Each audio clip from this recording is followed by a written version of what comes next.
Mga bilang 17. Ang tungkod ni Aaron.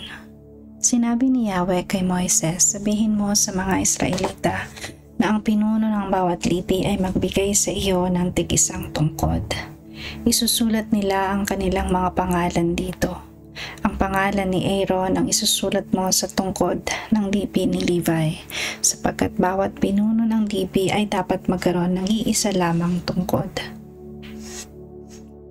Ilalagay mo ang mga tungkod na iyon sa loob ng toldang tipanan sa harap ng kaban ng tipan, sa lugar kung saan kita kinakatagpo. Ang tungkod ng taong aking pinili ay mamumulaklak. Sa ganoon, matitigil na ang pagrereklamo nila laban sa iyo.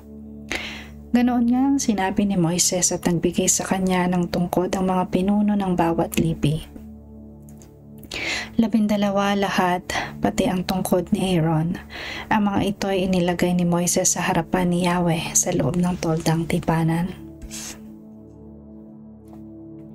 Kinabukasan nang pumasok sa toldang tipanan si Moises, nakita niyang may usbong ang tungkod ni Aaron. Bukod sa usbong, namulaklak pa ito at namunga ng hinog na almendra. Inilabas ni Moises ang lahat ng tungkod at ipinakita sa mga Israelita. Nakita nila ang nangyari at kinuha na ng mga pinuno ang kani-kanilang tungkod. Sinabi ni Yahweh kay Moises, ibalik mo sa harap ng kaban ng tipan ang tungkod ni Aaron upang maging babala sa mga naghihimagsik. Mamamatay sila kung hindi sila titigil ng karereklamo.